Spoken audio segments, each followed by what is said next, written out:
Hello and welcome to the Astranti Top 10 Most Likely Unseen Issues for the November 2016 Strategic Case Study on Dairy Farmer ADF. So before we start, I'm just going to go through a bit of an introduction to this particular video and where I've got the information on and what you need to do with said information. So how have I come up with these top 10? Well, first of all, you look at the focus in the pre-seen. If there's a lot of material in the pre-seen on a certain topic, then it's likely that there is some kind of importance of that topic. It's likely to be brought up in the exam, so there's more to talk about. And that feeds into the second point here, the degree of importance attached to it by the examiner. But that particular section extends beyond purely what's in the pre-seen, but also what CIMA like to examine. For example, ethics. It may be that there's no real mention of ethics in the case study, but ethics is considered very important by CIMA, and therefore they are likely to examine it. Next is the strategic importance. How important is it to the organization? If a certain topic is very important to the company, for example, say their suppliers. If they rely very heavily on a certain supplier, then it's likely that there might be an issue on the supplier. If something were to happen to that supplier, what impact could that have on the business?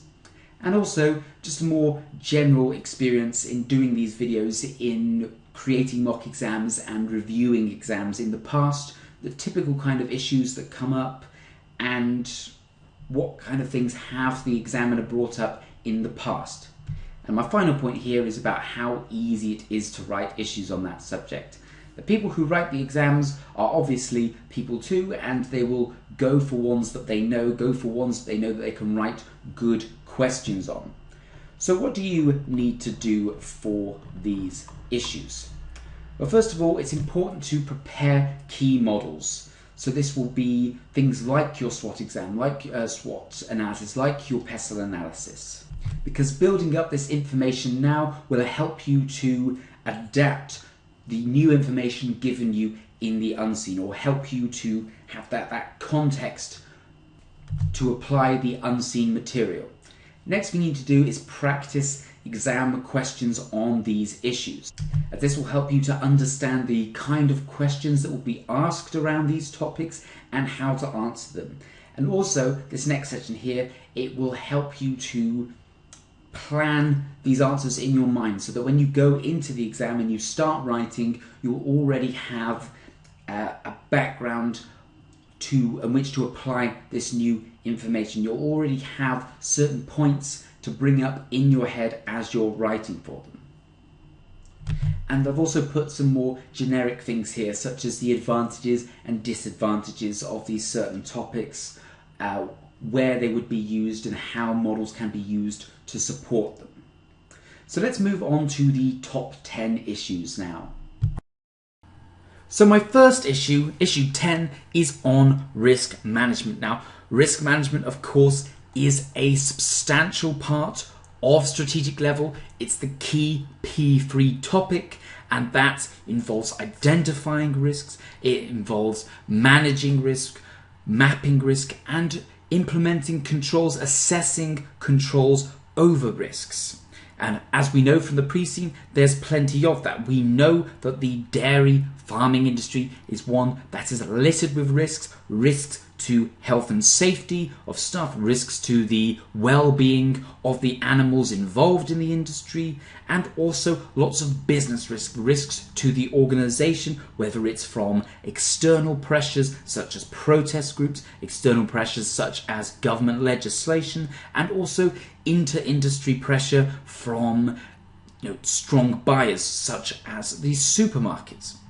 And it's worth noting that this is a regularly examined topic. It generally comes up in most strategic exams, whether that's as an add-on topic, as in you're being asked to do something else, but then you have to consider the risks of that particular project that you're being asked to assess, or as a whole, as in assessing the total risk management of the organization. Are they controlling their risks well? Have they notified some key risks but not dealing with them? Have they failed to identify some key risks?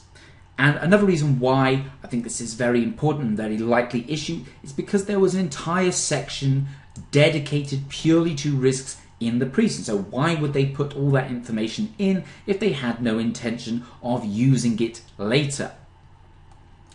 So likely issues to arise around risk management, such as identifying key risks in a specific project. Now, you remember at the back of the pre-seen, we had a business plan from Kevin. He all spoke about how good it was, how it was going to be free range, how it was going to be sustainable, how it was going to be ethically viable, and all these facts and figures about how it was going to be profitable as well, and how it was going to be profitable in the long run, whereas intensive farming has perhaps an apex, it has a limit. But what it didn't do, it didn't speak about risk. It didn't speak about risks over, say, price fluctuations. It didn't speak about risks of new regulations. It didn't speak about just the risks of the project collapsing. It didn't speak about how it was going to be implemented and all the different risks surrounding that. So it could be that you are asked to identify the risks to Kevin's project,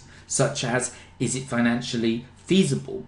How much capital would we need to raise, and how would we pay it back? What happens if we fail to pay it back? What if it's not as profitable as he predicted it was? What if there's something that increases the prices of everything? What if there is a expose that says that actually free-range cattle is not, the milk produced by free-range cattle is not actually any better for you? I know in the article it said that it was disputed over whether free-range organic milk, organic products were actually better for you. What if his prediction that social trends will move towards more organic goods turns out to be false, and actually people start to move away from organic food because they perhaps realize that there is some good in the chemicals that are put in it. Perhaps helps with the longevity of the milk. It has additional health benefits for people.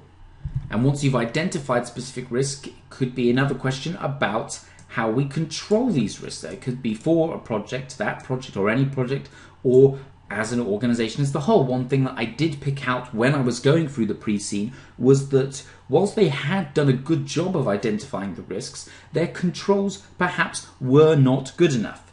It was just things like, the employees will monitor it.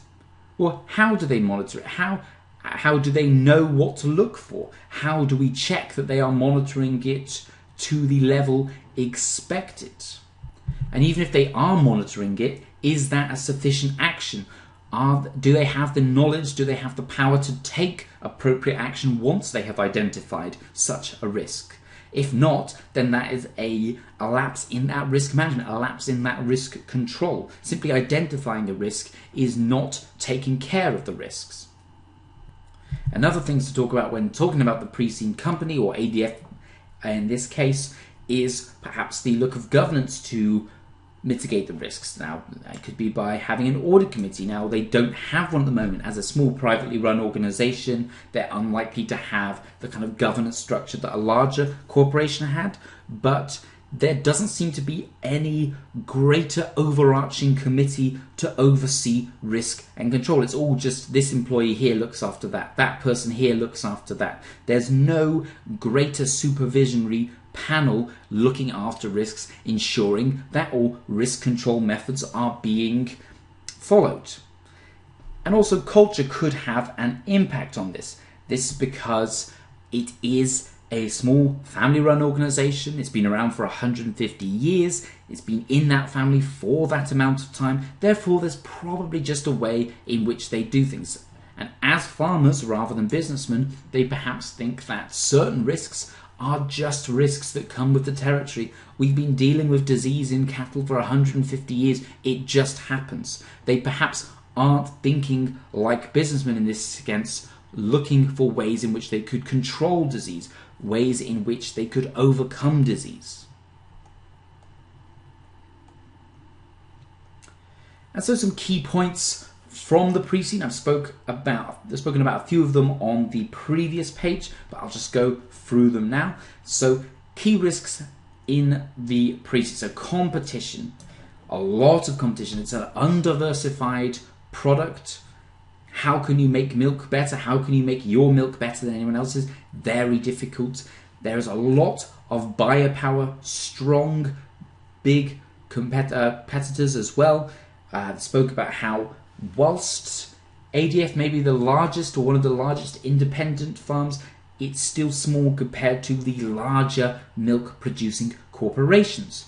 So of course they're going to be able to compete on price better. And particularly given that it is such an undiversified field, it's going to be difficult to compete because you can only really compete on price. And of course, they cannot achieve the same sorts of economies of scale that those larger companies have. Lack of development as well, as ties in with poor strategy. Now, they seem to be doing the same thing for 150 years. They've expanded 4 times or 3 times in those 150 years. And the last time they did it was 15 years ago, and that was only because the farm just became available. They need a more aggressive, proactive, pragmatic form of expansion, form of development. They currently are the same size, producing the same amount of milk with the same amount of cows, the same employees, etc. Which perhaps has served them well in the past, but the fact of the matter is that the wholesale price for milk is decreasing. The supermarkets are becoming more powerful and their competitors are becoming more powerful. And in that instance, if the environment, the greater environment and the internal industry environment around you is moving forward, then standing still is going backwards. So they need to perhaps think more pragmatically, bring on perhaps some more people with business experience, consultants, etc., to really come up with a proper structured strategy for advancement, because at the moment this is a big risk to the organization that they are just not thinking about the future. Also, new technology as well. If certain technology were to come out that would perhaps speed up the process, make the process more efficient, and competitors start using this technology, they will be able to cut their prices even further. Whereas at the moment, ADF, they have a very, very low amount of bank. They do not have much cash available for investment. So if new technology will be to become available, they'll need to get it, but they may not have the resources available to get it, which means they may fall even further behind. And other risks identified were things such as health and safety. Obviously, it's a very dangerous industry. In fact, it's 100 times more likely to be injured in the dairy industry than you are in an office job. So that is a substantial increase in risk, which of course ties into personnel. Do people want to work in this industry given that it's dangerous? Do we need to perhaps make it more attractive for them to work it, to retain our staff? They identified in the pre-seen that there is perhaps more of a social trend these days to people moving to more urban areas, in cities, etc., and therefore they are losing out on potential employees. And as you would expect as well in this kind of industry, protesters, animal rights activists, etc., who are against the dairy industry, not necessarily against it, although they may be, but against the treatment of the cattle, particularly in these intense farming industries, intense farming companies like ADF, where they cram all the cows together in the shed, which is not necessarily the best for the animal well-being. And some various theories you can use looking at the pre-seen, such as the cost of risk morphology, and that ties in with the CIMA risk cycle as well. I've given you an image there as looking at risks, how we identify the risks, how we take a response to them as well, and essentially how we factor risk management throughout the organization. It's not just at the bottom. It shouldn't just be something that the bottom line employees, the entry-level employees, are just looking at. It should be a structure throughout the organization.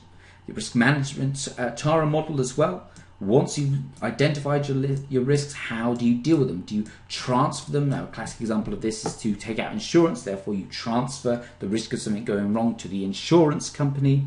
Do you just accept the risks? That's probably what they've been doing too much of, just accepting that risks are part of the farming industry, the dairy industry. Reduce the risks. Perhaps they could have the cattle split out more, buy a bigger shed, keep this cattle a bit more spread out. Therefore, if there is a disease that runs through the runs through the shed, they could perhaps isolate the cows more easily and control that amount control the spread of the disease. Or finally, avoid the risk, and that's where you just don't go ahead with it. Could you avoid disease risk altogether by making your farm free range? There is almost no evidence of disease spreading through an entire herd when the cows are allowed to roam freely, and therefore you avoid the risk of disease. Risk mapping, the CRA index, which actually they did in the pre-seen, where you assess the impact and the likelihood, usually on a scale out of 5. What's worth noting from the risk mapping side is that they had done it in the pre-seen, and yet they were not taking appropriate action based on the findings. There was risks. There were risks that were identified as being fairly medium, sort of 2s and 3s, that were in the high priority in terms of in the hierarchy of which ones they were going to take care of, and there were ones that were in the high, in the 4s and 5s, for both categories, that were in the medium, which suggests poor control of risk, poor risk management. If they are identifying the big risks to the company and they're not prioritizing them in their risk management control,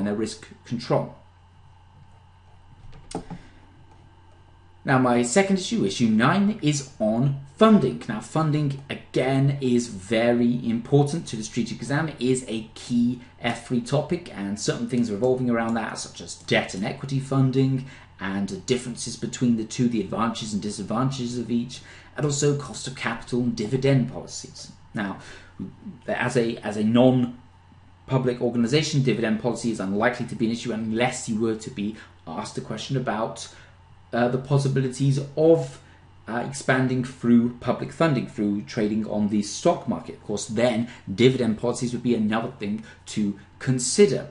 The big one here is debt and equity funding. There's a lot of debt running through the organisation, and the equity funding at the moment is only coming from the family, from the owners of the organisation. And just like risk management, this is a very important topic when it comes to add-on questions. It may not be tested in its entirety as one question, a question on funding, but it often comes up as a consideration whenever you are embarking on an investment or looking at new machinery, looking at your structure of the organisation, looking at any strategies for growth, etc. You have to consider the funding, just like you have to consider the risk. And that's why often it is asked as part of other questions. It's also been mentioned as a key part by CIMA in the guide to the strategic case study role, is to consider funding. After all, it is an accountancy qualification, and as such it is very frequently examined. And short bit here saying that cash will be needed to support any new investments, and the company is very short of money at the moment. And so, as I said, could be a long-term funding requirement, such as purchasing a new company, purchasing a new field, going into a new product, perhaps producing dairy products rather than just producing milk, or even if they just wish to grow organically, they need investment in the long run. If they're currently their profit has been going down, if it were to go to a point where they're making a loss year on year. Now, as a family-run company, they identified the fact that they did not need to necessarily make a profit year on year, because it's just in their family, it's just in their generation. The farm is just in their family, it's been in their family for generations. They're not going to scrap it just because it makes a loss one year. They'll turn it around over time. They don't need to be making high amounts of profit every year because they do not have shareholders to appease. So it could be that they need more funding in the short and long run, just to keep the business afloat. And so some key points that you have to bring up when talking about funding is that they have this very low amount of cash at the moment, $64,735. Now, that may sound like a reasonable amount, but of course, it's all relative. And also, we cannot guarantee that this amount of money will be freely available. They perhaps will have a lot of committed costs for working capital, paying off trade payables, etc., paying off tax. And of course, wages as well. Employees need to get paid. If they stop working for you, then you won't have any milk. It could be that the board members who claim a $50,000 salary forego their salary for maybe a few months or maybe even a year, just so the company gets its profitability up. After all, they're getting money from the profit of the organization as well. But where funding, or this lack of funding, is particularly relevant is the high cost of assets required in this industry. Now, you remember looking at the statement of financial position that even as a small company with profit in only the 100,000, they still had 14.2 million in assets. And that's because everything is expensive. The land is expensive, the equipment is expensive, the sheds are expensive, and they'd already just sold off $1 million worth of this to reduce their debt. So they could, in theory, take on some more debt because they had 4.2 million in debt, and now they have about 3.1 million in debt. So whilst there is extra room, perhaps it's against their current strategy where they're trying to reduce their debt funding. And that could be due to the fact the interest rates are so high. The interest rates are up 8%, which, if you think 8% of over 3 million is a lot of financial cost to be added year on year. But the fact that they do have these assets means they could use these assets as security to raise debt against, which would be cheaper than just getting the money straight up. But also they could look at identifying assets that perhaps they do not use, or perhaps they could stand to lose, stand to get rid of. Then they could sell them, and they would then have the money available for an investment without having any kind of additional debt financing, without having any more commitments in the future. And so generally, when you're looking at financing, this is the order you want to consider. You don't want to jump straight into equity financing because it can be very expensive, it can take a long time, and also it involves, particularly if you were to look at getting equity financing from the stock market or from private investors, you may end up having to give up control of your company, give up some of the control of your company. And as a small family-run organization that has a culture of just doing what the family wants, that could be problematic. And also, it's probably unlikely that certain forms of equity financing, at least, or certainly floating on the stock market, is unavailable because it simply costs too much money. They probably couldn't afford to float on the stock market at the moment. And also, which blue chip companies and pension funds, etc., are going to look at investing in in a small dairy farm. It's not going to be a place where these kind of institutional shareholders, are going to want to invest their money because it's too risky and there's not going to be enough of a return. So the first thing they should do is use cash that they have available. Now, they only have 64,000, and some of that will be committed anyway. But if there is just very small things like buying a new piece of machinery that costs $10,000, then use cash first for that. Then we have debt funding, so we could secure it against our asset base, and that would be would lower the interest rate than perhaps just borrowing the cash straight up, because the bank or whoever we're borrowing from has some security. Then they know that they can claim that asset, and it's less risk then because they know that we won't want to give up our assets, so we'll do whatever we can to ensure that it is successful.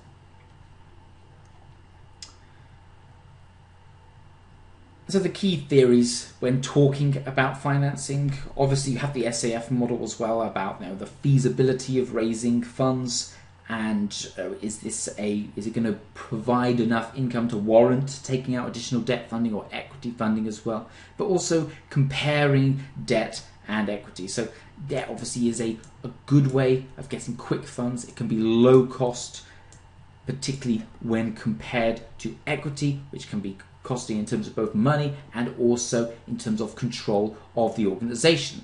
However, with equity financing, you do have the advantage of not having to pay back the capital. Things like dividends and returns, etc., are optional.